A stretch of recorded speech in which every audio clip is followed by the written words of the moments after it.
Paul, what's training been like this week in the aftermath of Accrington? Good, no issues with that. We've worked on a few things ready for this Stockport game.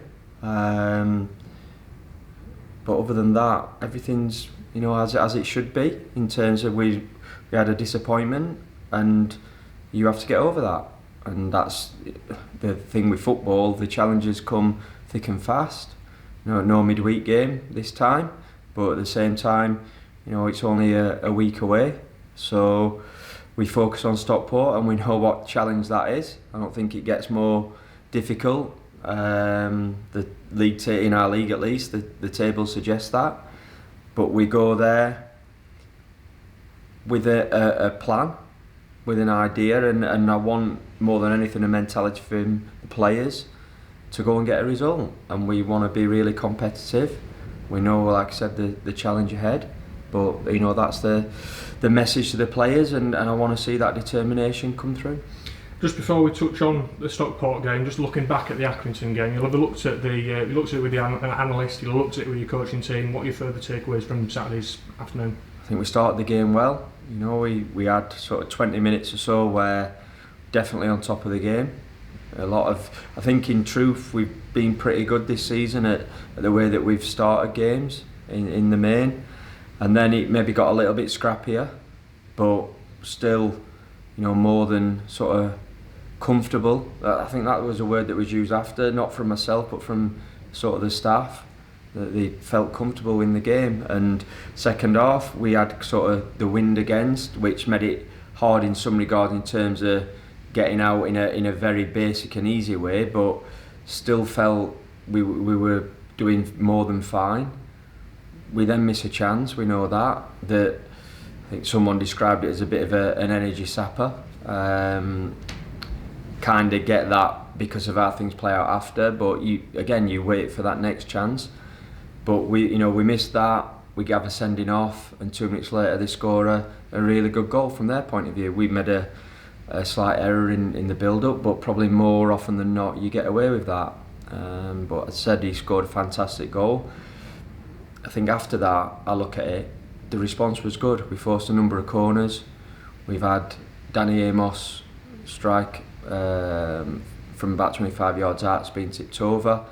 We've hit the post from a corner, and the last corner that we had was a scramble on the goal line. I know they scored another goal, we were disappointed with that, admittedly, but there was the right response to going behind and with 10 men. So I think you have to look at it after the event, certainly, as I've always said, for me in particular, objectively. I fully understand the emotion attached, with fans in particular, but I've got to be truthful around what I watched and what I see. And yes, of course I would have rather played terrible and win the game, but that wasn't the case on either front. And like I said, now we have to put that one to bed and move on to the next game. Obviously a disappointing result for everyone involved, like you've touched on. Are you expecting to shuffle your team a little bit for this weekend as a result, or is that still to be decided? I've got my team in mind, and that'll remain in my mind or in the coach's room. But as always, you pick a team to go and win a game of football. I think sometimes a lot can be made of team selection, and ultimately that this is my job, that's what I'm paid for. And I again appreciate not everyone's going to agree with it, but in general I'm better placed than anyone in terms of what I see, the work that you do in terms of looking at opposition, how you see your players training, how you see players' moods, what you know about the fitness, what you know about the personal lives. That's all. I've got far more sort of knowledge than anyone else when it comes to that. So rightly or wrongly, that like I said, that's the job that I've got, and some of those considerations come into picking a team. Touching on those players who are available, Donovan came off the bench after coming off against Tranmere. Yeah. How did he come through? Fine. Yeah. So he's trained this week, so that's a positive. I guess what we hope realistically after having to come off at Tranmere, thankfully there wasn't really anything to be overly concerned with. and came off the bench last week. So that's good. You know, Rakeel's fit, Danny's fit, so we've got probably the most striking options in terms of them all being fit than we've had, really, apart from maybe that Tranmere game, in terms of probably being ready to start. And that's what we always want. We want that in every position. And Luke's obviously unavailable following his red card. Any further absentees that we picked up from Accrington? No, I don't think we have. I think that sort of really big list of players that we're missing for the Bradford game, you know, quickly reduced for the Accrington game. And I think since then, you know, we're all right. We've obviously got a couple of longer term ones. So we know that, but in general the squad's certainly a lot healthier. Touching on those long termers, we know Charles Vernon's out until probably the new year. What about Greenie? Greenie's edging close. He's back on the grass. He joined in training yesterday, and you know the plan will be now to see how we can step him up. I think, you know, irrespective, and I mean this as in, I know he wasn't in the team at the start of the season, got injured early, but I think we missed his character. He's still good around the place. I've told you before how hard he works to get himself back fit, but I think he can be quite infectious on the training pitch around the squad, and that will be a welcome addition back to us.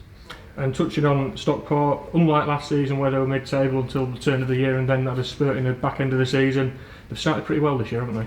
They have, after a much smaller, slowish start.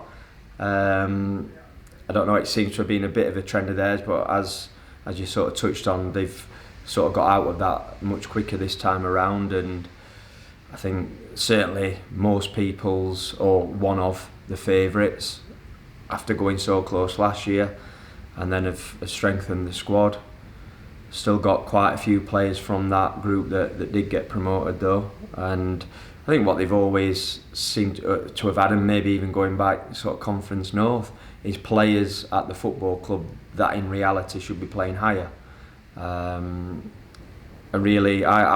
think a really hard working group, but have clearly got some quality there as well. You know, people like Louis Barry, who's been on fire for them, you know, a real talent. And then you've got people like Nick Powell, who hasn't been in the team most recently, who has got to be one of the best players in terms of his age as well, to have played in League Two. You know, you just look at it and you kind of scratch your head a bit and wonder what's going on. You know, we like David McGoldrick. I know he's a bit older and towards the latter end of his career perhaps, but it just shows the strength of, you know, some of the clubs in terms of the ability to be able to bring people like that in, and ultimately the strength of the league, which we've talked about. We're obviously going to the team at the top of the table, but we did do a double over in the league last season. Does that give you a bit of confidence going over to Edgeley Park? I think it has to. We've certainly mentioned that yesterday when I was speaking to the players. And I think we've had a good record against them, but we know that it's always tough games. I think when we won there, we did play well, very well. At the same time, they had a man sent off, and at points you couldn't really tell that. You know, they were still really strong. I think, you know, the midfield area for them that has probably gone more back to what it was at the minute. That might change tomorrow. That's up to obviously Dave to make his selections. But just really tough to get on top of from a physical point of view, and can play and carry a goal threat. You know, you look at it and they've got all the components I think that you'd want. Added to that, like I said, the strikers that they have.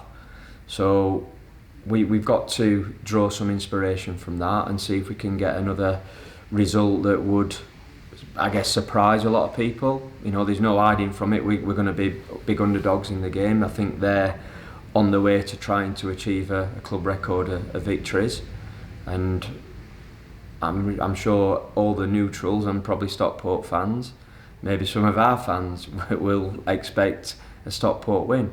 We've got to try and upset that. That's what we're in it for, to compete, as I've said, and that's what I want the players, like I said at the beginning, to have that determination to go and try and make that happen.